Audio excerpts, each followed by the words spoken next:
The following segments are pre-recorded and sponsored by Longworth Productions. Heart health on Triad Today.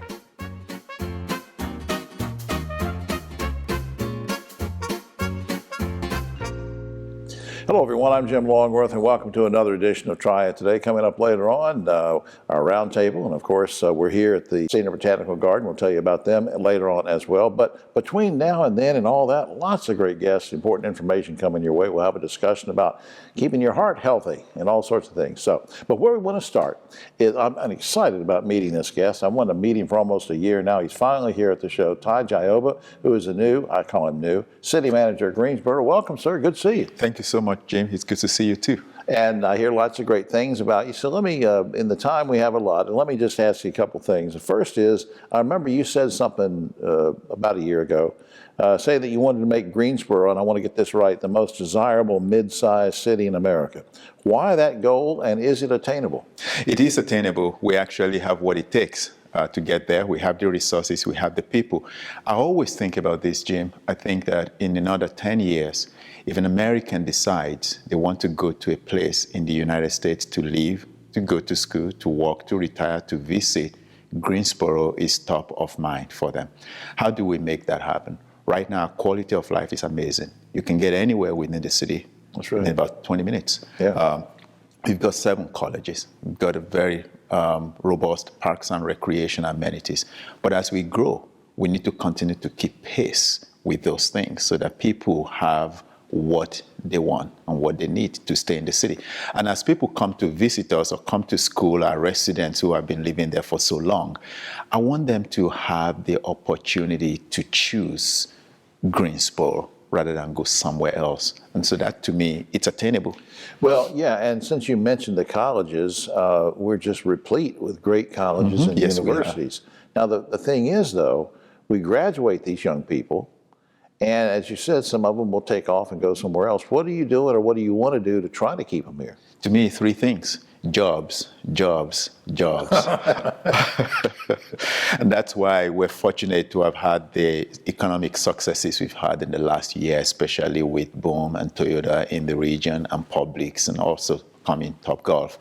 If we provide jobs for our young people, they will stay. But not only that, we also have to give them amenities, entertainment options. Affordable housing? Affordable housing.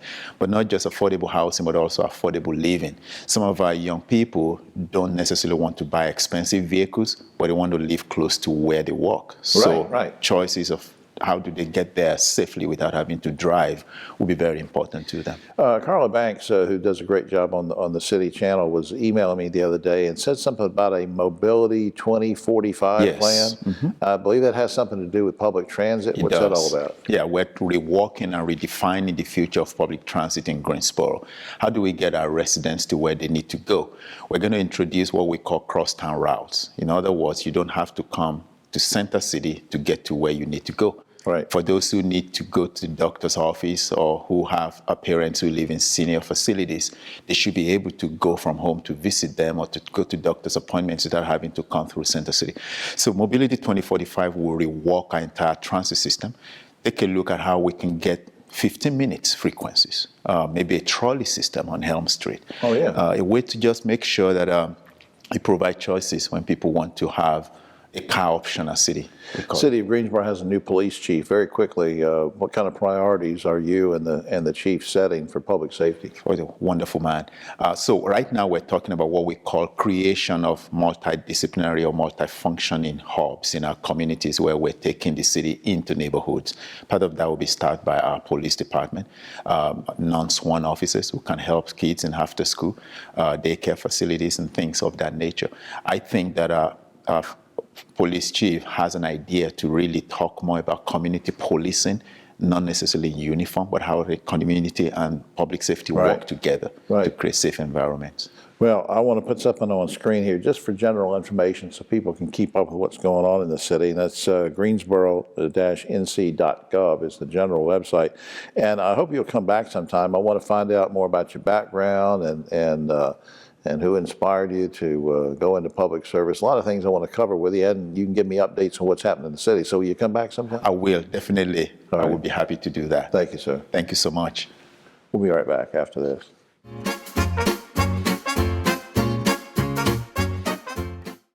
Need help buying food?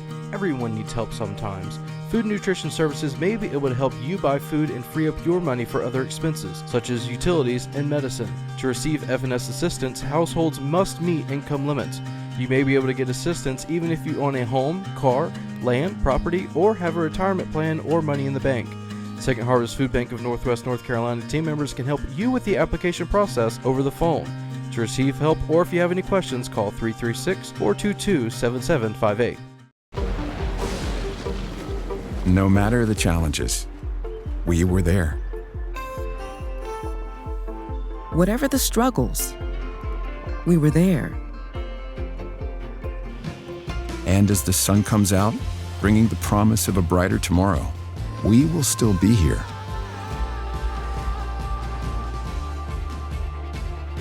We're Duke Energy, and we're building a smarter energy future for you. What are you waiting for? Your future awaits at Guilford Technical Community College. Make amazing happen.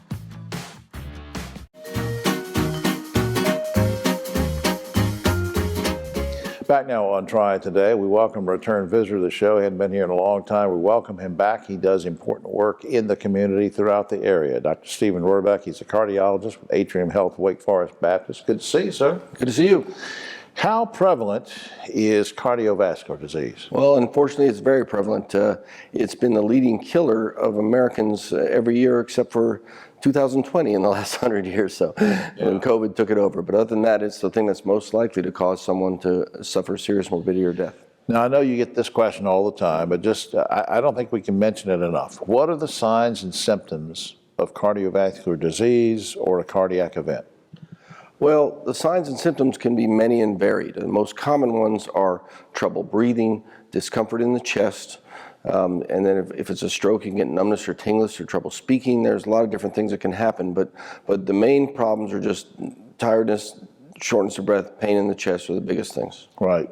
What are some of the risk factors? What puts us at risk of having cardiovascular Well, there are disease? several that are important. Probably the strongest one around here is smoking. It's a very strong risk factor for coronary disease. High cholesterol levels is another one that's very important. And then you get into things like men have it more than women. As you get older, it's more common. Inactivity, overweight, and diabetes is a very important one too. Right. Now, what if I already know I have risk factors? What do I do? I mean, do I go to the primary doctor and talk about it? Do I make an appointment with you or a specialist, or what happens? If you have a primary care doctor that you have a good relationship with, it's always nice to start there, and they can assess your risk. They'll go over the factors and see that you're taking care of them. If you have risk factors, it's very important to modify the ones that you can. So you want to make sure your blood pressure is controlled, that your cholesterol is good, and that your sugar is good, and that sort of stuff. What if I think I'm having an actual heart attack? Now, I've talked to people about this before, some who've actually had them, some who thought they were having them, it was something else. How do you know? And you say, well, we're going to the ER right now, or no, it's something else. I mean, what do you do? It's very hard to know unless you've been through it before. The first time you get it, you may not recognize the symptoms for what they are, but if you're experiencing some discomfort in your chest or breathing troubles that seems unusual and alarming, we tell people to call 911. It's better to do that than to try to go to the hospital yourself, because if you have a problem on the way, they can take care of it. But if it's something new that's concerning you, that's the best thing to do. Now, we didn't rehearse this or anything, but since you mentioned a few minutes ago that things can be different between men and women as far as cardiovascular disease, let's stay with the heart attack thing for just a second. Is it true that men will maybe experience a different thing than a woman will experience if there's an actual heart attack? Everyone can have different symptoms. Now, in women, they're a little bit more prone to have what we call atypical symptoms. They don't have the typical crushing chest pain. They may just be short of breath or feel tired or other things, but that can happen in men too, and most women have typical symptoms also. But women have a slightly higher chance of having unusual symptoms, so you got to be really tuned into that and have a high suspicion. Any age range? I mean, can anybody? I mean, I remember my dad telling me, bless his soul, he passed away a long time ago, but I remember him telling me back in the 1920s or something, he was shoveling snow and had a mild heart attack. I mean, so can these kind of things hit anybody at any age, or is it mainly just folks who They get older? can, but it's much more common as you age. Men over 50 and women over 60 is when the incidence really starts to rise. All right. Before time gets away from us, I want to put up this website just for general information. You can go to wakehealth.edu, wakehealth.edu, and you can go through the different portals to find out more about cardiovascular care. And Dr. Orbach, don't wait so long to come back again, will you? I'll come back anytime. Thanks a lot. Thank you. Appreciate it. We'll be right back after this.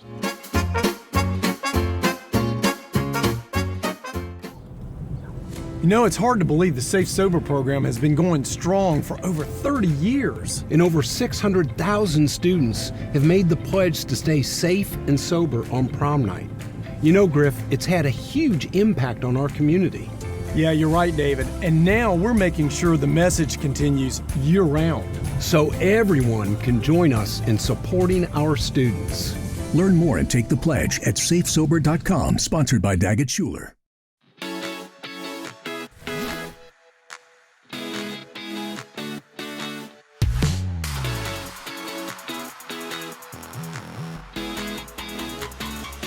Baby, watch me fly.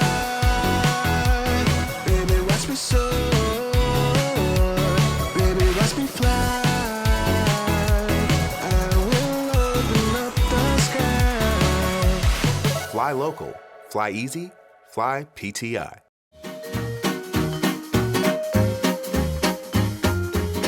Back now on Triad Today, let's talk about business services, shall we? And we have two experts in that field with us. One who's a first-time visitor to the show, and the other who's been here many times before. Welcome him back. On my immediate right, our first-time visitor is Selena McRae. She's Manager of Community and Business Engagement for Triad Goodwill. And our buddy Jason Norris is back with us now with a different title. He's Manager of Job Development. Good to see both of you. Thank you. You too. Thank you. Selena, I'm going to start with you. Now, we've talked before in general, and I think Jason and I hit on it months ago, that, Triad Goodwill had to make some changes during COVID, as did a lot of people.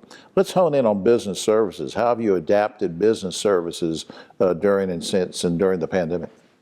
I think it's been really more of a focus on that expansion of our business services. So we've always referred individuals to right fit positions for them, for employers, but we've expanded out of that to also offer training to employees at businesses in terms of getting them into management positions and other employability skills, as well as case management services for employees that are dealing with obstacles outside of work that's affecting them at work, and offering that support to really combat all of the challenges that are coming with recruitment and retention for businesses. Absolutely. Jason, now, any kind of business partnerships that Goodwill has going? Tell me about maybe an example of that. Sure.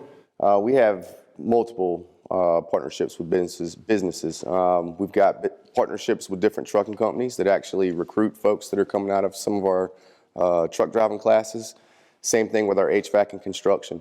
We also work very closely with other employers in the area to kind of identify folks that would be a really good fit for their company based on the needs that they have.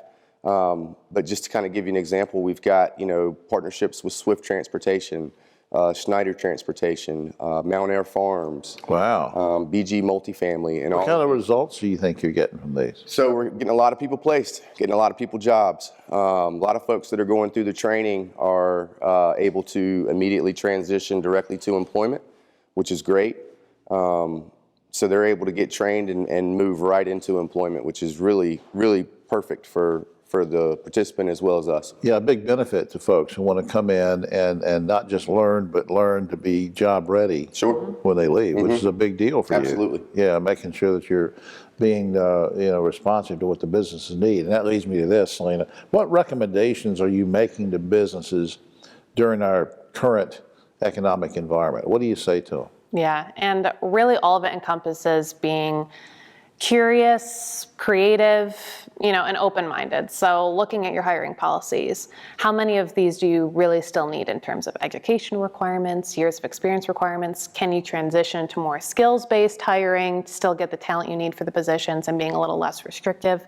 Same thing with being creative with your benefits. We're all hearing with inflation, increasing wages, and business is trying to be competitive, well, there are other things that you can offer to an employee other than increased wages. Yeah, we didn't rehearse this or anything. I'm just curious if I'm a business owner, have an industry, and you come in and you start telling me this, you would think they go, well, wait a minute, that's my business. What do you know? But they're really receptive to what you're saying, right? Yeah, because there's so much data and everything that's come out since the pandemic, because businesses want to know, how am I going to be competitive in this climate? And a huge part of it is that flexible scheduling and also taking advantage of the resources that are available to you. Right. I mean, we have a lot of money coming into our area for apprenticeship programs, for college scholarships to upskill and train the workforce. So take advantage of those. I want to put something up on screen before we lose time for businesses who might want to contact you guys to work with Triad Goodwill. Of course, the general website, triadgoodwill.org, they can go to triadgoodwill.org. And then correct me, Selena and Jason, but there's a number, or correct me if I'm wrong, 336-544-5271 is a good number to call. So yes, business correct, that is it. All right. I just think that's great, and keep up the good work. We all come back. You make a good team. You want to come back sometime? Absolutely, we'd love that. All right. We'll be right back after this.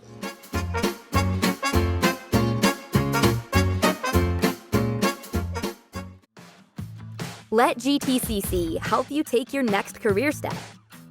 Guilford Technical Community College. Make amazing happen.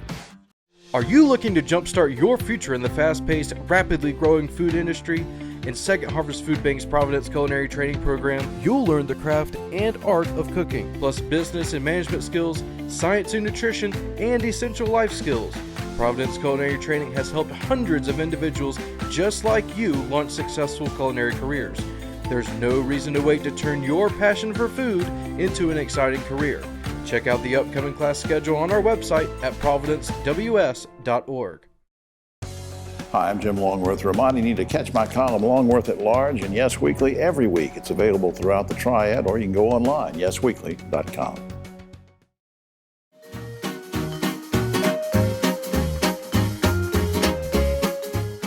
Back now on Triad Today, time to spend some time with Mr. Theater, Dave Briggs, director of the High Point Theater. Welcome, good to see you. Good to see you, Jim, thanks. And for folks that are seeing, I don't know if we're on a wide shot or not, but say, wait a minute, Jim, you're very rude. You didn't say anything to the person sitting behind it. I'm going to let Dave introduce our special guest. I'd be happy to, Jim. It's my great pleasure to introduce the new executive director of the High Point Arts Council, Allie Arpesian. Allie's been with the High Point Arts Council about 4 months now and is doing great things, and glad to have her excitement. Well, welcome to the show. Good to see you, Allie. Thank you. Thank you for having me. Now, you said you were last where, in Alamance? Is that Yes, I was last the executive director for Young Musicians of Alamance in Alamance County. So I'm excited to be in my hometown doing good things in Guilford County. Yeah, and you've been doing a lot of things in the public venues and with artists and things like that, and the arts, right? Yes. So this is nothing new to you. No, it is not. Yeah. Now, what challenges do you face in this new job? I think similar to any nonprofit, we have big dreams and a finite amount of resources. So, trying to make everything happen. Right now, we have a very small team. We're rebuilding a lot this year. Right. So it's myself, I'm full-time, then we have a full-time office manager, and we just brought in a fabulous part-time events coordinator. And we're in interviews right now for someone that will oversee all of our programming efforts. So once we have that, we'll be very excited to have our full team. And you talk about limited resources, and of course a lot of folks face that these days and have for a while, ever since the pandemic and even before. But I guess my question to you is, how was the Arts Council funded? I'm not sure. How does that work? That's a great question. We are so grateful for our funding. We get funding from the city of High Point. We also get Guilford County funding. The State Arts Council helps to fund our initiatives, and the North Carolina has provided us some allocations through the state. Some really exciting things. We got $150,000 to redo our train car outside. Wow, that's so great. Coming soon, Yeah, hopefully that's this right. summer. What about any partnerships with businesses, community, individual, any partnerships you're forming? Yes, forming quite a few new partnerships, and also really investing in our current partnerships. Of course, Dave and I have had some really wonderful conversations, and Dave's been so helpful to He's Mr. Theater. Yes, I know. Yeah, that's so right. yeah, definitely, staying connected with Dave. But we have some fabulous partners. We work with the High Point Ballet, High Point Community Theater, Community Concert Association, Carousel Theater. We help to fund and support their efforts, and a lot of GCS is a great partner and the local colleges. Well, since we just gave a plug today, let me go back over to you, my friend. Give us a couple of things going on. Funny Godmothers is coming up at High Point. Yeah, Funny Godmothers. Now, this is in March, the 25th. It's Tara Brown and Karen Morgan. They are two great comedians. And then on the 26th of March, and these are March, Right. we have the Banff International Film Festival. What is that? It's an amazing group of documentaries produced at the Banff Mountain Film Festival in Canada.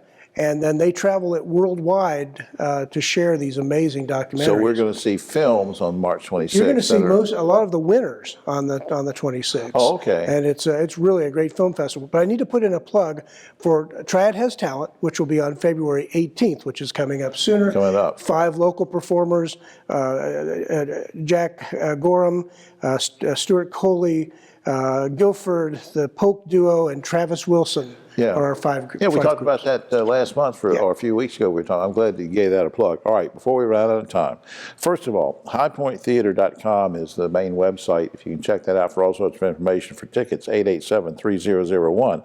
But since we were talking about funding and supporting the arts, you can go to highpointarts.org and learn all about that organization and even how to donate, right? That's correct. Good. I'm so glad you were here, and thanks for what you're doing. Thank you so much. You want to come back sometime? I would love to. All right. Thanks, Dave. Thank you, Jim. We'll be right back after this.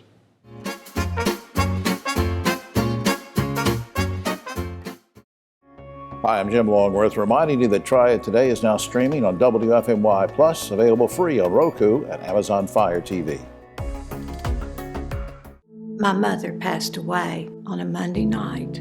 My dad and I were with her. What would have been a dreadful experience at home was a blessing at the Woltz Hospice Home in Dobson. Mama was safe and comfortable. So were we. We were even able to bring our dog Gracie for a visit. From their in-home care to their hospice homes to helping us after she was gone. The people at Mountain Valley Hospice made us better people and became family. Every cookie sold in the Girl Scout Cookie Program helps girls learn lifelong lessons in people skills, decision making, money management, goal setting, and business ethics. It's amazing how much you can learn from a cookie.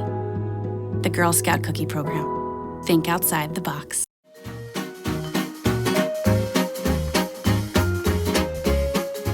Back now on Triad Today, just about time for the roundtable, but a quick shout out to our good friends here at Senior Botanical Garden in Kernersville. Come on out and visit the garden. They are great folks.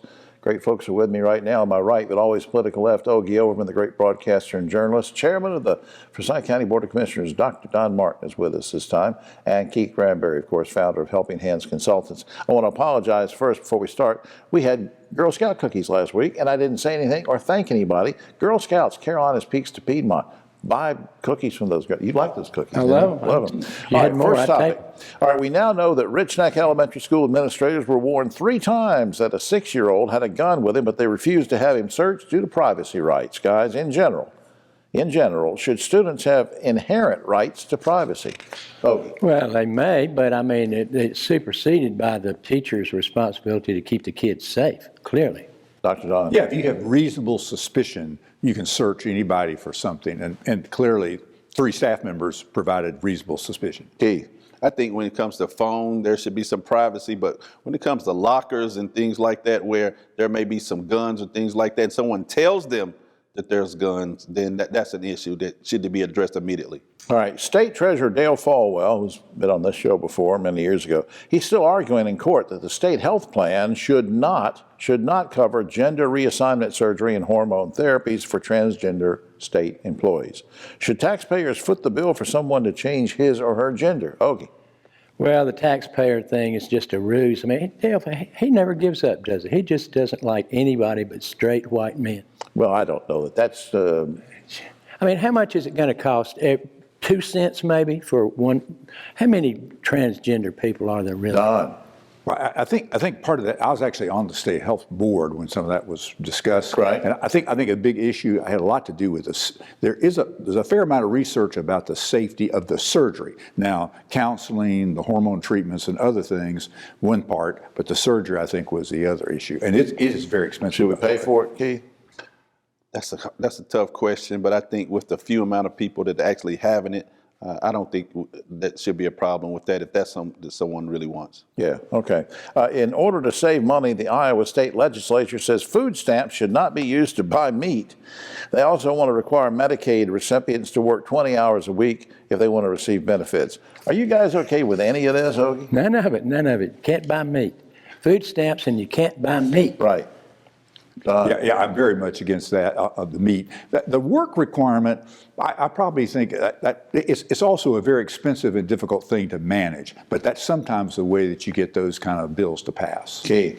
Well, they may be passed, but it's wrong. I think, number one, if you got food stamps, it should be for actually getting food, which includes meats. Right. I mean, that's crazy. All right. President Biden wants to regulate rental increases so that renters can afford to stay in their house or apartment. Critics say the courts would eventually kill this plan. Are you okay with the federal government putting a cap on rent, Ogie? Not quite. There may be some remedial thing you could do, but I don't think a cap is the answer. Done. I'm surprised at Ogie's answer. Yes.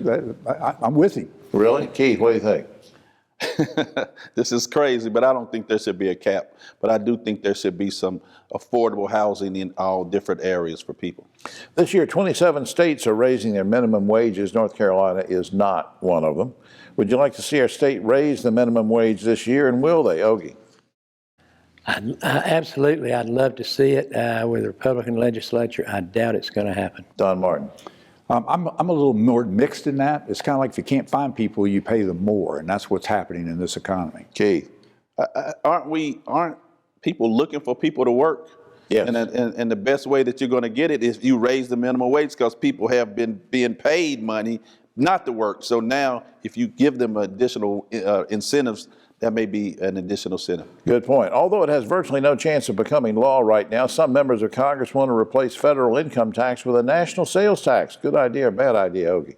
No, that's not virtually. That's absolutely, literally not going to happen. That's a bad idea. Very regressive. Keith. Dead on arrival. All right. God, these guys are all agreeing. Finally, scientists at Harvard say that mice have the ability to grow younger and smarter, and the same can be true of humans, they believe. Guys, do you think it's possible for you to grow younger and smarter? Ogie.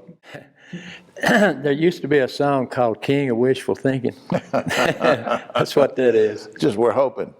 Don, can you grow younger and smarter? Maybe young at heart, perhaps, and smarter, maybe. Keith, is it possible for you to grow younger and smarter? Do you see how I look? I can't look any better, and I can't get any smarter. So I mean, there's no ceiling for me. I'm at the top. Yeah. There's no room to grow. There's no room to grow. No. I think we ought to tell those Harvard people something, is wrong with their study. That's or right. And whatever. Definitely wrong with their study. All right, for these guys, there's no improvement for. That's all the time we have. Oh, except for this. 5 police officers in a neighboring state were recently fired because they had, how do I say this, intimate relations with each other. Somehow they misunderstood the concept of stop and frisk. I don't know what they were doing with each other. What tickled and what's the other thing? Never mind. All right. That's terrible. Yeah. For all of us here on Triad Today, I'm Jim Longworth. We'll see you next week.